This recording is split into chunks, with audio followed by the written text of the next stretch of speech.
Hello, everyone. I hope you guys are all doing well. I'm back again with another IELTS Speaking free lessons. In my previous videos and live, I covered IELTS Speaking general structure and also IELTS Speaking Part 1, which is the least challenging part of IELTS Speaking test. Today, we're going to cover IELTS Speaking test Part 2. More challenging than part 1, but not as challenging as part 3. The ones who didn't watch the video or the live previous weeks, the videos are available on my YouTube channel. You can watch them at your own pace anytime. And if you have any questions regarding those topics, you can get back to me. You can just send me an email and I get back to you as soon as I can. So without further ado, I'm going to share my screen. By the way, if you guys want to have access to these materials that I'm going to work on today, these slides, just send me an email and I'll email them to you. You can see my email address on the very last slide. Just let me know that you want to request to have the IELTS Speaking Test Guide. For part 1, I already sent it out to the ones who emailed me, but if you don't have them and you need to have some free materials, just email me and I will send them to you guys. So for those who don't know me much, my name is Mariam. I'm an IELTS expert and the founder of IELTS Adventure. IELTS Adventure is an IELTS speaking course. It teaches you A to Z of IELTS speaking test. No matter if you are absolutely new to the IELTS speaking or you're experienced, you've taken the IELTS speaking test a couple of times but not successful. It teaches you the strategies that you need to know in different parts of the test and also gives you some effective tips. During these 20 years that I've been teaching English, I've collected all the questions and I tried to answer the students' questions regarding IELTS speaking, because there are lots of myths about IELTS speaking test that unfortunately students cannot get their answers. These days, I know that you guys have access to lots of information online. However, the thing is, as a student, we are not able to differentiate the fake information from the reliable information. It is great that you guys have access to lots of information, free material.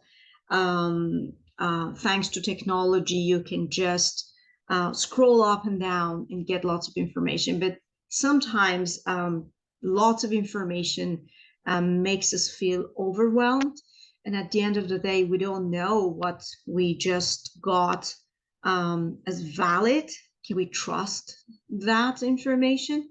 So the best thing to do is to reach out to an expert, reach out to even a local teacher that you can trust and ask them, double check if the materials that you guys just got from the internet is reliable, is something that you can work on or not.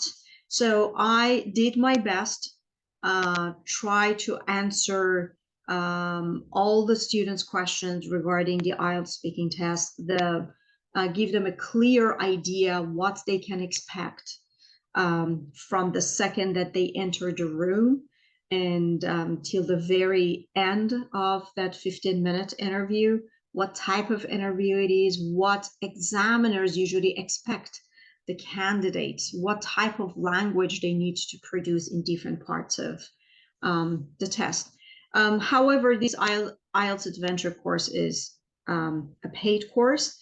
That is why I'm trying to go online and give you guys some free information for the ones who haven't decided yet if they want to spend any money on their IELTS journey or low budget or any kind of reasons. I believe that if you follow these lessons, or if you know that you need to develop some specific skills, or you need to improve your vocabulary or your grammar, or you don't know what is going on in part 2 or part 3, following these videos can be really helpful.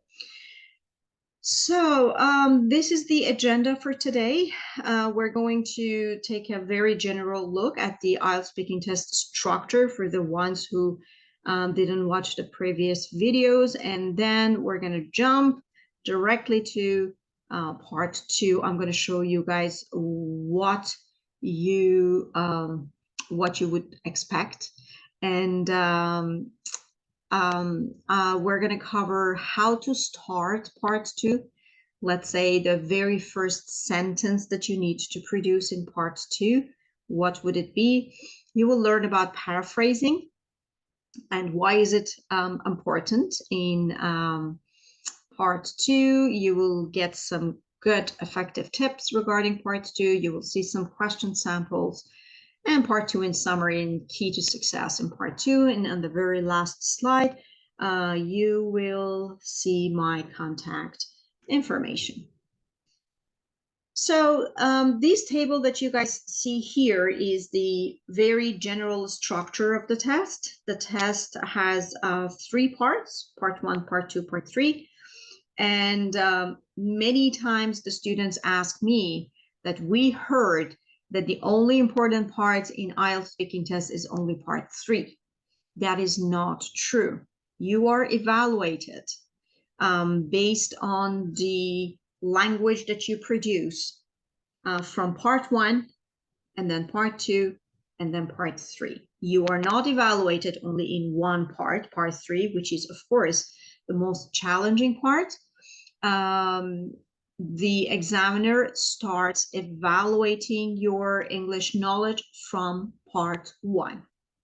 Part 1, as we talked about it in the previous video, it is the least challenging, and all the questions are very general topics, and you need to give personal answers. All the questions are the ones that you can easily resonate, you can easily relate to them, and you just need to answer them based on your personal experience. You don't need to elaborate a lot. You don't need to talk 1 minute for each question, but at the same time, only giving a yes or no or just a short answer is not enough. So you need to directly answer the question if it is a yes or no, or if there is a, let's say, like a one word. So you have to answer the questions, and after that, give at least one more detailed sentence, and then you need to answer why. If you don't answer why, the examiner would definitely ask you why. So before we reach to that level that the examiner asks us why, it is better to squeeze, let's say, inject that reason into our answers. And in part 2, which is sort of an individual long run, the examiner gives you a cue card or a booklet with a topic on it. Again, the topic is very general, is not abstract, and you need to answer that question based on your own personal experience. So again, part 2, exactly the same as part 1. It is personal. So we're going to cover part 2 today, and part 3, which is a two-way discussion. The topic of part 3 is based on part 2. So whatever topic you are given in part 2, in part 3, more abstract questions but related to the same topic will be asked. Part 3 is the most challenging part because you are supposed to produce long replies, lengthy sentences. You need to show the examiner that you are fluent, you are able to create sentences, longer sentences, and you are able to communicate for long without hesitations, without pauses. So that is why this is a little bit more challenging than the other parts. Hopefully next week we're going to cover part 3 of IELTS speaking test. Let's have a little bit of introduction to part 2, especially if, the ones who have no idea how it works. Part 2 is around 4 minutes, 3 to 4 minutes. And in this part, you're given a cue card or a booklet with a topic on it. And as I mentioned, the topics are very general and you need to answer based on your own personal experience. On that cue card, there are usually 3 to 4 suggested prompts. It means more detailed questions based on the topic. And you have 1 minute to think about what you're going to say. So in this 1 minute prep time, you are given a piece of paper and a pencil, and you can jot down your ideas, any keywords, anything that you might think would be helpful during your talk. It is not mandatory to use that note or to write anything down. Sometimes some students, they're okay, they don't need to use the paper. That is totally up to you. But it is always recommended to write down whatever whatever helps you have a smoother, more fluent talk. After that 1 minute time that you're given to prep your speech, you have 1 to 2 minutes to talk about that topic. I say 1 to 2 minutes, but it is highly recommended to fill up that 2 minutes. You talk until the examiner stops you. That will be recommended. I will talk about that later. The topics revolve around you and your own personal experience, your own personal life. So it is not something that you say, oh, I don't know if I have any idea or not, because the topics that are asked in parts 2, they are usually the topics that we all have something to say about. One of the most, let's say, common question that I get in this part is that sometimes the students say, oh, even if I was asked this question in my mother tongue, I wouldn't know what to say because I had no experience. So no problem. If you have no experience regarding that question, you can simply say so. The IELTS examiners, they just want to hear you producing some language and talking about yourself, but not necessarily about that topic. If you don't have the exact experience regarding that topic, for instance, the examiner asks you to talk about the book that you read last year and you didn't read any book last year. So simply say that, unfortunately, last year I didn't have time to read a book, but I can talk about my favorite book. And then you start talking about your favorite book, or talk about the book that you read a couple of years ago. So don't restrict yourself that you have to talk exactly, and then suddenly you say, oh my God, I have no idea, and then you stop talking, you don't say anything, and that's the time that you're gonna lose a lot of scores because you didn't produce any language. So you can play around with the topic. Sometimes some students ask me, what if we lie and we didn't read any book last year, but we have some idea about one book, and then you talk about it? Go for it. IELTS examiners don't care if you lie or if you tell them the truth. So they're not lie detectors. And honestly, they don't care. You are judged and you are evaluated based on your English knowledge. They just want to see how you guys can communicate with them. So you are not evaluated based on your ideas. This is not, let's say, like a research paper that you're writing and then the validity of the information that you're giving is important. Not at all. So the examiners just want to see if you are able to communicate with them fluently and naturally. That is all. So don't panic if you see the topic and you cannot relate. You can just play around with the topic. And the important thing is that you should communicate with them. At the very end of that 2 minutes, when you stop talking or when the examiner asks you to stop, then sometimes the examiners ask you 1 or 2 more relevant questions, but that depends on the timing. And also these kind of questions require only a short answer, just a yes or no and a very short answer. It just shows that, okay, this is the end of part 2. The examiners usually wrap up part 2 with these questions if applicable.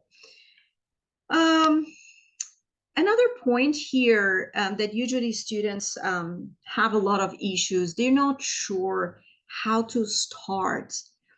What would the first sentence in speaking test in part 2? So when you see the topic, and as I told you guys, there are 4 prompts, means there are 4 detailed questions, and you have 1 minute to organize your thoughts and to come up with a 2-minute speech, which we're going to cover shortly. I want to show you guys how to start. And this first sentence that you produce is very important because the examiners don't expect you guys to copy the exact question on the cue card and then mention it as your own sentence. So we don't copy paste. So you get the question and you try to paraphrase the question. So we avoid repeating the same sentence as mentioned in the topic or the prompts. So if you do so, the examiners think that, okay, it's exactly like copy pasting in writing. They cannot produce a sentence of their own. They cannot paraphrase. They don't have maybe that grammar or that vocabulary range, and they're just copy pasting. So avoid repeating the same sentence. Instead, you can start your sentence with one of these phrases. Not mandatory. You can start with any other phrases, but the recommended phrases can be, I'd like to talk about, or I'm going to talk about, and then say, okay, I'm going to talk about one of the most adventurous trips I ever had. Okay, so imagine the topic, the question that you had was like, describe your favorite trip. Okay, so we don't start our sentence exactly like this. I am going to describe my favorite trip. So we avoid repetition.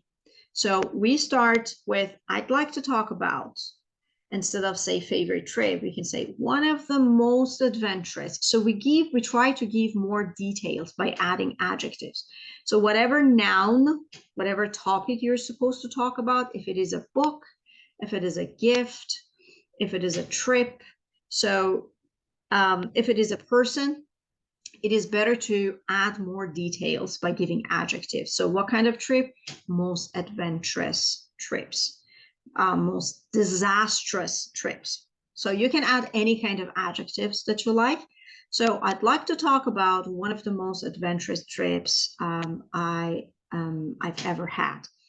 And also you can give more accurate time if it is applicable. So it depends on the topic. For instance, you can say, I'm going to talk about an interesting book that I read a couple of months ago. So this is a perfect sample for the first sentence that you produce in part 2, because you avoid repetition. You didn't repeat exactly the same sentence as it was mentioned in the topic. You start with a phrase like, I'm going to talk about. You use the adjective to describe the book, an interesting book. I read a couple of months ago. Then you can say 2 weeks ago, last year in September. So you can give more details about the timing if it is applicable. So in this case, we already made a good impression on the examiner that say, okay, I know that I should avoid repeating the same sentence in the question. And in this case, you are showing that you have paraphrasing skills. You know how to paraphrase. I'm planning to talk about paraphrasing in a separate free lesson because it is very, very important both in your IELTS speaking and IELTS writing. But for now, for part 2, what you guys just need to know is not to repeat the first sentence as in the topic and try to paraphrase that sentence. So there is a little bit more information about paraphrasing for those who have no idea what I just talked about. Paraphrasing is a skill very important in academic writing, in IELTS speaking, in IELTS writing. And literally paraphrasing means to say something or to write something in different words, different grammar, different sentence structure, normally in a simpler, shorter and clearer way. So when we paraphrase, we normally have the same number of words, but tend to be shorter, tends to be clearer than the original sentence. And what is important here in paraphrasing is that the meaning should stay intact. We should not touch the meaning. The meaning stays exactly the same. We're not allowed to change the meaning. What we need to do is to restructure the sentence with our own vocabulary, with our own sentence structure and grammar. There are some tips here. I just honestly scratched the surface here. I didn't want to go deep into paraphrasing because it takes another session talking about paraphrasing and it requires a lot of practice. So what you need to do in paraphrasing is using synonyms instead of repeating the same original word. It's better to use a synonym. But bear in mind that we are not giving synonym for all the words. There's some words that they don't need to be changed. For instance, names like proper names or technical terms like technology is technology. You don't need to use a synonym because sometimes when you use synonyms for some technical terms, then we are sort of distorting the meaning of them. Then what you need to know in paraphrasing is sentence structure. You need to know what is simple, compound, complex, compound, complex sentence structures, because if you don't have the knowledge of that, you usually select the same sentence structure. The way that the sentence starts, you want to start the same way, and it usually doesn't have a good result. So you need to know if the original sentence has like compound, you need to change it to compound complex or complex. So we're going to talk about this hopefully in another free lessons. And as I said, not starting your sentence the same way as the original sentence. Another good advice is paying attention to the grammar. If the sentence is active, change it to passive. If it is passive, change it to active. It helps you a lot with changing the sentence structure and the grammar.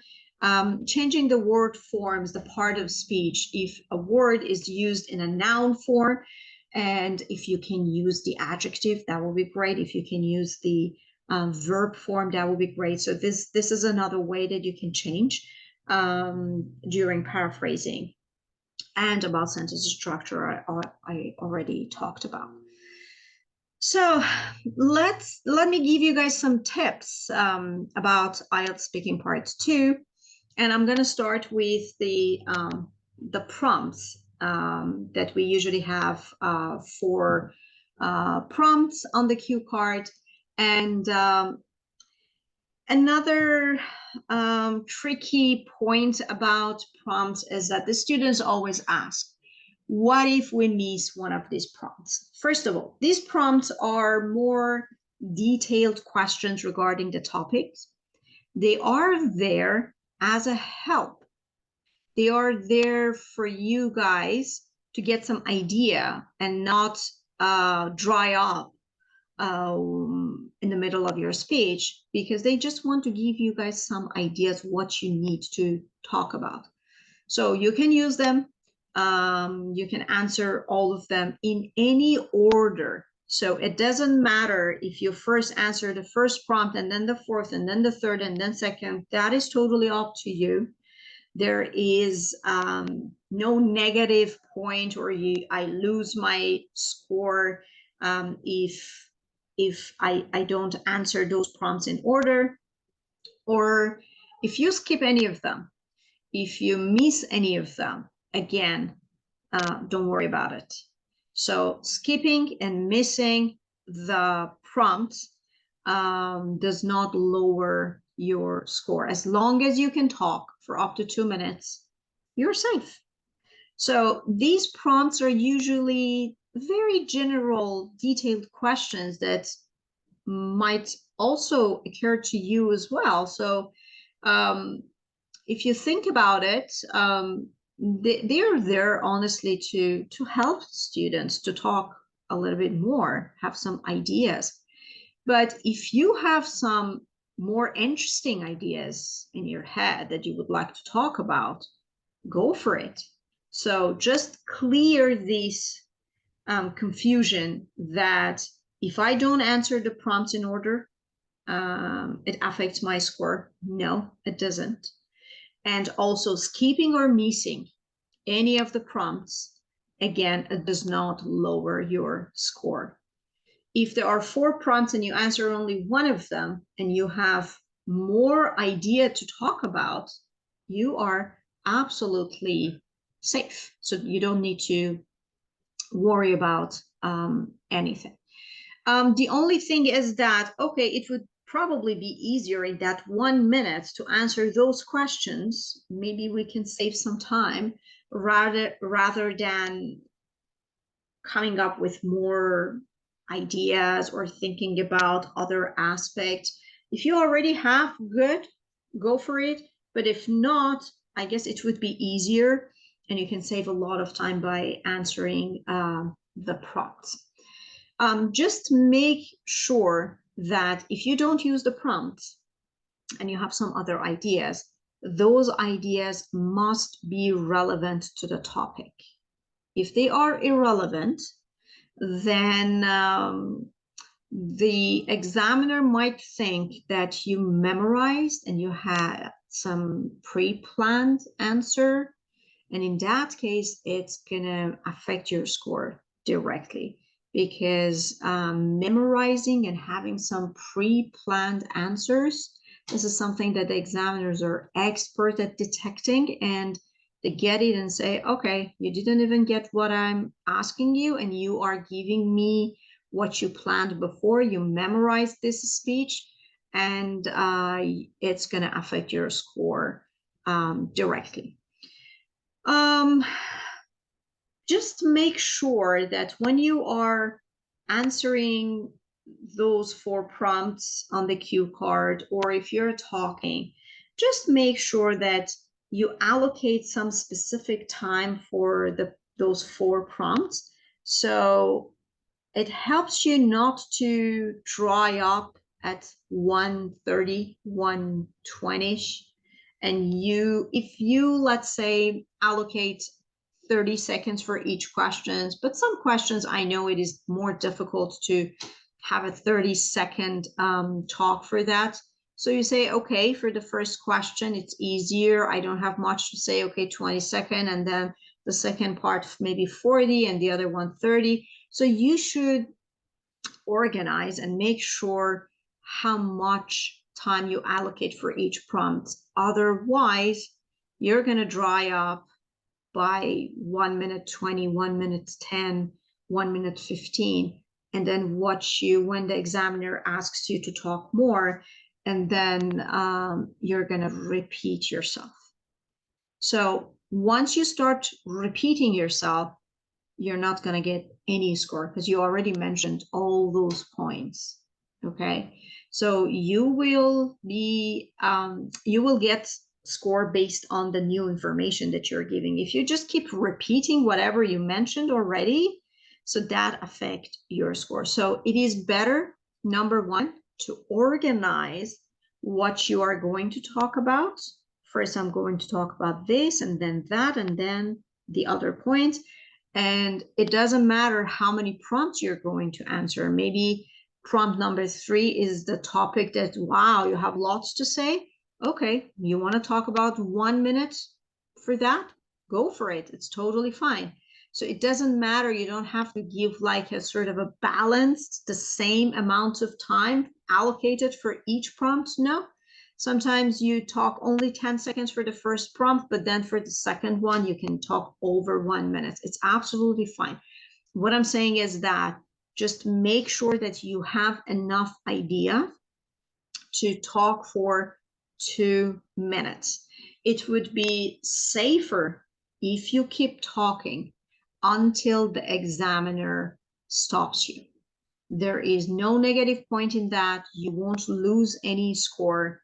It is safe, and you know that, wow, I talked for 2 minutes, but just make sure that you're not repeating yourself. If you stop, let's say like in 1 minute, 1 minute, 10 seconds, so the examiner might ask you to keep going on. And maybe in that time, it's very difficult to organize again what you want to say. And what normally happens is that students would start repeating whatever they already mentioned. And as I said, it has a direct negative effect on your score. So as I mentioned before, at the end of that 2-minute speech, usually the examiner wraps up part 2 by asking 1 or 2 yes or no questions, and they are really yes or no questions. You can say, yes, I did, yes, I have, yeah, a lot. So that will be totally fine. It's just a wrap up of part 2, and you don't need to give any elaborations. That short answer would suffice. We're going to take a look at some question samples here. If you want to have a longer list of question samples, again, please send me an email, and I will provide you with that. I also scrolled up and down the internet looking for question samples. And I can say that there are lots of websites that they give good samples. And there are, let's say, maybe around 30–40% of the question samples. They are not the ones that are typical of IELTS speaking test. So again, good websites, not good ones, not reliable ones. But as a student that you have no idea what is going on in IELTS speaking test, it is a little bit hard to differentiate. So that is why I always say try to reach out to a teacher, a person who you trust, a person who you know is an expert in IELTS, because maybe someone is an English teacher even for long, but they're not expert in IELTS. They also have a lot of questions regarding IELTS. So try to reach out to the right person and show the questions, or asks them to show you the websites with some good question samples, because some questions that I saw, they were like, oh, it's a little bit difficult. These questions are not very general, or they're not even personal, too abstract for part 2. So then it just makes you a little bit, confused. So here I believe we have, like, I just put 4 to show you, to give you some idea. Let's say on the cue card, it's written, describe a movie you have recently watched. And here you can see that there are 4 prompts. These are the prompts that I was talking about. What kind of movie it is, what it is about, what sort of people would enjoy it, what you liked most about it. Number 1, if you haven't watched a movie recently, don't panic. You can talk about a movie that you watched even when you were a child. Simply say so. I'm not a big fan of movies, and the last movie that I watched was when I was in my late teens. So this is a sentence, very good sentence. Everything is correct. And the examiner would just give a thumbs up in his or her head that you could communicate very naturally for this situation, and just mentioning that you have no experience, not recently. So don't panic. That is the most important thing. You can play around with the topic. Sometimes you can even mention it to the examiner, and sometimes even you don't need to mention that. And although you know in your head that it was not recently, you still can talk about the movie. That is the important thing. You should talk about a movie. When you watched it, that's recently, not a big deal. So 4 prompts here. So point number 2, there are 4 prompts here. You are not obliged to follow the order, which is written here. You can first talk about what kind of movie, and then what sort of people enjoy. Normally, there is a logic behind the order here, but again, sometimes when you're talking, you get stressed out, and then you miss the order. It is absolutely fine. Again, if you want to talk about the first prompt, the second prompt, and the 4th one, and you want to skip the 3rd one, no problem. As long as you can talk for 2 minutes without repeating yourself, you would be safe. You only want to talk about what kind of movie it is, and after that you have some better ideas. How you watched it, who were you with? Did you go out to movie theater and watched it there at home?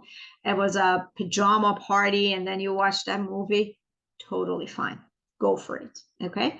So the point is, you need to talk fluently without hesitation and long pauses for 2 minutes. And you should talk about a movie. Another question here, describe a gift you have recently received. So again, that recently, not a big deal.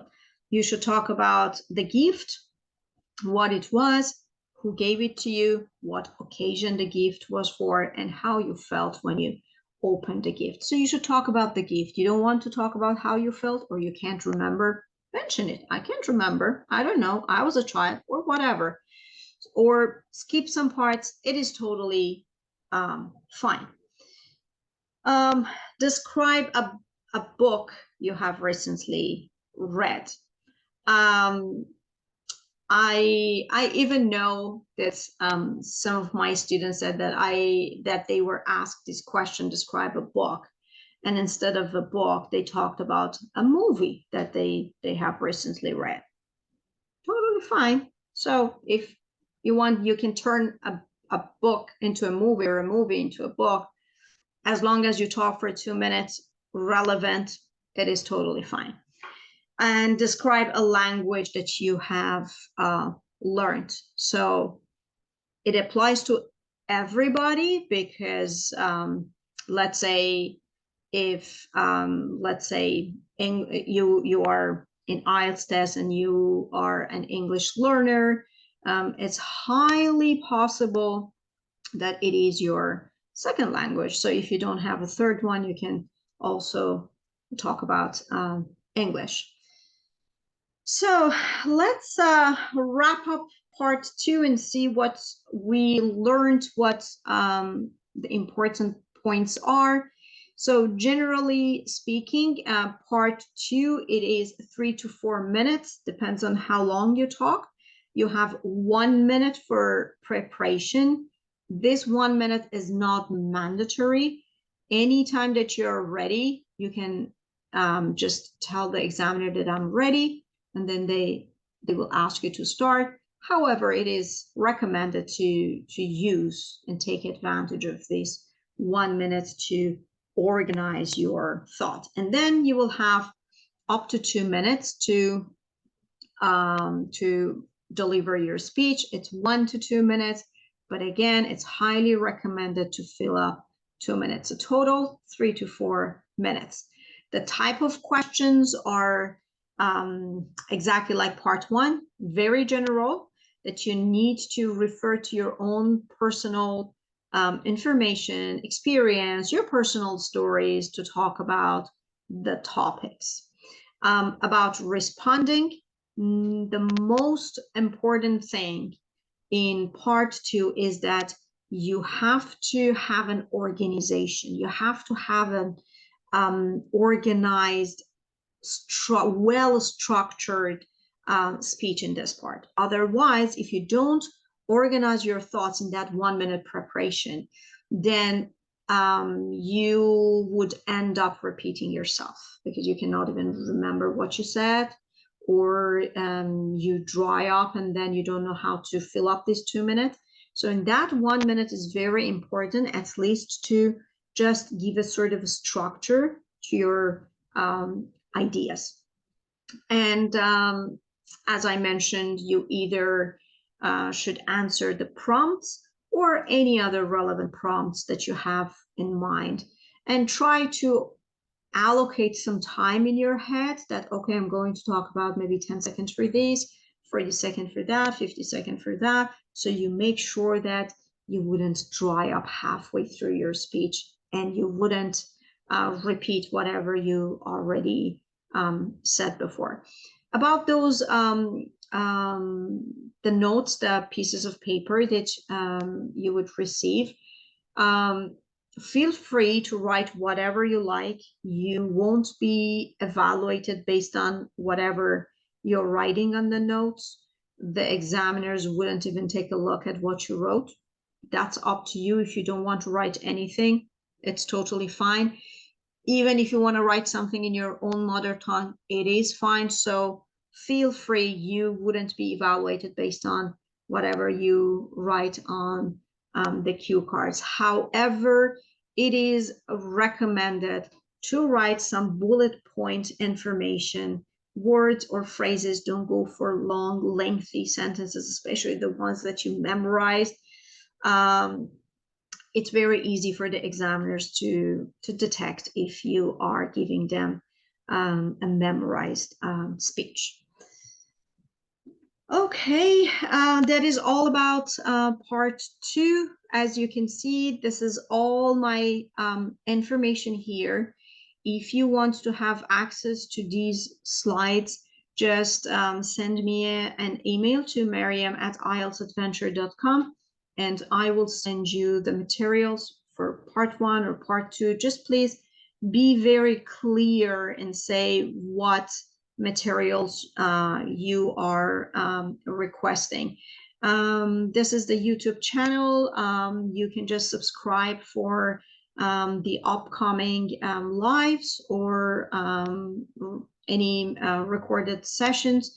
You can also follow me on Instagram, social media, or Facebook for all the updates. I'm going to post everything on social media.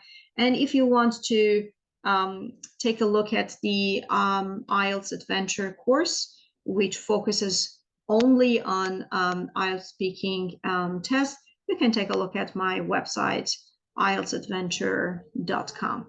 And let me know if you have any questions regarding generally IELTS test, specifically IELTS speaking test, and I will get back to you as soon as I can. Hope you have a great rest of your day and night, and I hope I can create more videos following weeks. And soon I'm going live to answer all your questions. Have a good one, everyone. Bye.